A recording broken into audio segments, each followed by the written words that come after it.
Congress M P ബിജെപിയിലേക്ക് പോകുമെന്ന വാർത്ത ഗൗരവതരമെന്ന് CPIM സംസ്ഥാന secretary MV. Govindan master.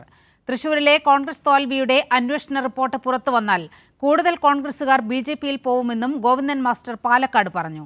Congress എംപിമാർ ബിജെപിയിലേക്ക് പോയാൽ അത്ഭുതപ്പെടാനില്ലെന്ന് സിപിഐഎം പോളിറ്റ് ബ്യൂറോ അംഗം എ. വിജയരാഘവൻ പറഞ്ഞു.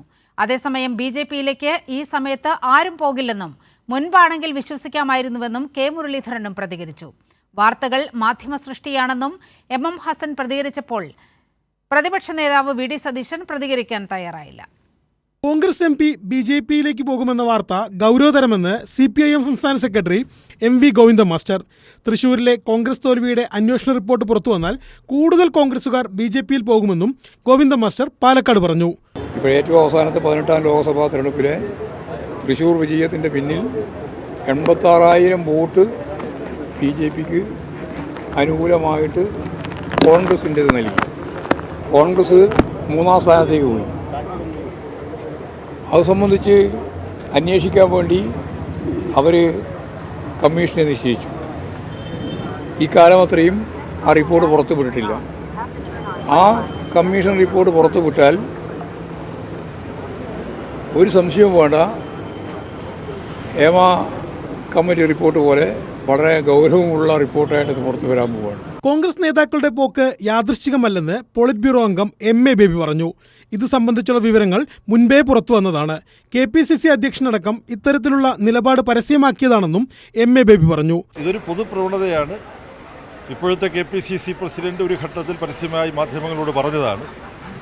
എന്നെ പല BJPയുടെ നേതാക്കന്മാരും വന്ന് കണ്ടിട്ടുണ്ട്. ഞാൻ ആലോചിച്ച് BJP ചേരാൻ തീരുമാനിച്ചാൽ നിങ്ങൾക്ക് എന്താ പ്രശ്നം എന്നുള്ളതിൽ പറഞ്ഞതിൻ്റെ ഫുട്ടേജ് നിങ്ങളുടെ കയ്യിലുണ്ടാവും. അപ്പോൾ ഇത് അഖിലേന്ത്യാ തലത്തിൽ തന്നെ സംഭവിച്ചുകൊണ്ടിരിക്കുന്ന ഒരു കാര്യമാണ്. കോൺഗ്രസ് എംപിമാർ ബിജെപിയിലേക്ക് പോയാൽ അത്ഭുതപ്പെടാനില്ലെന്ന് സിപിഐഎം പോളിറ്റ് ബ്യൂറോ അംഗം എ. വിജയരാഘവൻ പറഞ്ഞു. അത് അത്ഭുതകരമായൊരു കാര്യമല്ല. കേരളത്തിലെ BJPയിലേക്ക് എത്ര കോൺഗ്രസ് നേതാക്കന്മാർ, തൃശ്ശൂർ പൂരത്തിൻ്റെ കാര്യം നമ്മളിവിടെ പറഞ്ഞില്ലേ? ആ തൃശ്ശൂരിലെ കോൺഗ്രസിൻ്റെ സ്ഥാനാർത്ഥി ആരായിരുന്നു ഈ നിയമസഭാ തെരഞ്ഞെടുപ്പിൽ? പൂരം കലക്കണതിന് പിന്നെ പത്മജ BJP ചേർന്നില്ലേ? ഇന്ത്യൻ എക്സ്പ്രസ് പത്രത്തിൽ മുമ്പും തെറ്റായ വാർത്ത വന്നിട്ടുണ്ട്. വിഷയത്തിൽ പ്രതികരിക്കാനില്ലെന്ന് പറഞ്ഞ് ഒഴിഞ്ഞുമാറി വി ഡി സതീശൻ. ഇന്ത്യൻ എക്സ്പ്രസിൽ ഇന്നാളൊരു റിപ്പോർട്ട് ഉണ്ടായിരുന്നു. ഞങ്ങളുടെ വയനാട് ക്യാമ്പ് കഴിഞ്ഞിട്ട് ഞാനും KPCC പ്രസിഡന്റും തമ്മിൽ വലിയ അടിയായിരുന്നു, പച്ചക്കള്ളായിരുന്നു.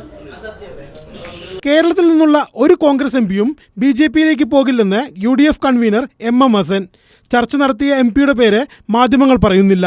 ഇത്തരം വാർത്തകൾ മാധ്യമ സൃഷ്ടിയാണെന്നും M ഹസൻ പറഞ്ഞു. എത്രയോ നാളായി കൈരളിയും ദേശാഭിമാനിയും പറഞ്ഞുകൊണ്ടിരിക്കുന്നു കോൺഗ്രസ്സുകാർ പോകുമെന്ന്. ഒരു നേതാവും ഇവിടെ നിന്ന് പോകും. BJPയിലേക്ക് ഈ സമയത്ത് ആരും പോകില്ലെന്നും മുൻപണെങ്കിൽ വിശ്വസിക്കാമായിരുന്നുവെന്നും കെ. മുരളീധരൻ പ്രതികരിച്ചു. നിരാശയുടെ സമയത്ത് പോവാത്ത ഒരാൾ പ്രത്യാശയുടെ സമയത്ത് പോവോ? ഞാൻ അത്രേ പറയുന്നുള്ളൂ. വി ഡി സതീശൻ വർഷങ്ങൾക്ക് മുമ്പ് RSS വേദിയിൽ എന്നത് ഇപ്പോൾ ചർച്ച ചെയ്യേണ്ടതില്ലെന്ന് PK കുഞ്ഞാലിക്കുട്ടി പറഞ്ഞു. ഇപ്പോൾ സതീശൻ ഏത് സ്ഥാനത്താണെന്ന് നോക്കിയാൽ മതി. ആരെങ്കിലും പോയാൽ ഒന്നും സംഭവിക്കില്ലെന്നും PK കുഞ്ഞാലിക്കുട്ടി പറഞ്ഞു. 2006 ശേഷം നദിയിലൂടെ എത്ര വെള്ളം ഒഴുകിപ്പോയി.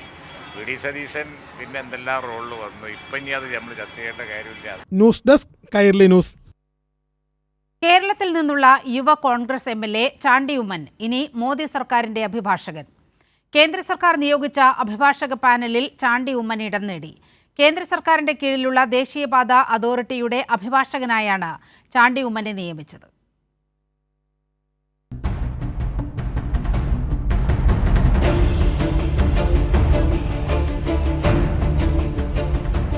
ദേശീയപാത അതോറിറ്റി പുറത്തുവിട്ട 63 അംഗ അഭിഭാഷക പാനലിലാണ് കേരളത്തിൽ നിന്നും കോൺഗ്രസ് MLA ചാണ്ടി ഉമ്മൻ ഇടം പിടിച്ചത്. NHAI സെപ്റ്റംബർ 7 റീജിയണൽ ഓഫീസുകൾക്ക് അയച്ച കത്തിൽ ഇക്കാര്യം വ്യക്തമാക്കുന്നു. കേന്ദ്ര സർക്കാരിന് കീഴിലുള്ള ദേശീയപാത അതോറിറ്റിക്ക് വേണ്ടി കോൺഗ്രസ് MLA ചാണ്ടി ഉമ്മൻ ഇനി കോടതികളിൽ ഹാജരാകും. സംഘപരിവാർ ബന്ധമുള്ള അഭിഭാഷകരെ മാത്രമാണ് BJP നേതൃത്വം ഇതുവരെ കേന്ദ്ര സർക്കാർ സ്ഥാപനങ്ങളിൽ അഭിഭാഷകരായി നിയമിച്ചിരുന്നത്. ED, NIA, കസ്റ്റംസ് തുടങ്ങി എല്ലാ കേന്ദ്ര ഏജൻസികളുടെയും അഭിഭാഷകർ സംഘപരിവാർ ബന്ധമുള്ളവരും അഭിഭാഷക പരിഷത്ത് നേതാക്കളുമാണ്. ആ പട്ടികയിലേക്കാണ് മുൻ മുഖ്യമന്ത്രി ഉമ്മൻചാണ്ടിയുടെ മകൻ കൂടിയായ പുതുപ്പള്ളി MLA ചാണ്ടി ഉമ്മൻ ഇടം പിടിച്ചത്. പട്ടിക പുറത്തു വന്നതോടെ അഭിഭാഷകർക്കിടയിൽ വിഷയം ചർച്ചയായി. നിയമനം രാഷ്ട്രീയ വിവാദത്തിനും കാരണമായിട്ടുണ്ട്. രാഷ്ട്രീയമായി വിശ്വസ്തതയും കൂറുമുള്ളവരെ മാത്രമാണ് കേന്ദ്ര സർക്കാർ ഇതുവരെ അഭിഭാഷകരായി നിയമിച്ചിരിക്കുന്നത്. കോൺഗ്രസ് MLA ചാണ്ടി ഉമ്മന് BJP രാഷ്ട്രീയത്തോട് എന്തു കൂറാണുള്ളത് എന്നാണ് ഇനി അറിയേണ്ടത്. സാലി മുഹമ്മദ്, കൈരളി ന്യൂസ്, കൊച്ചി.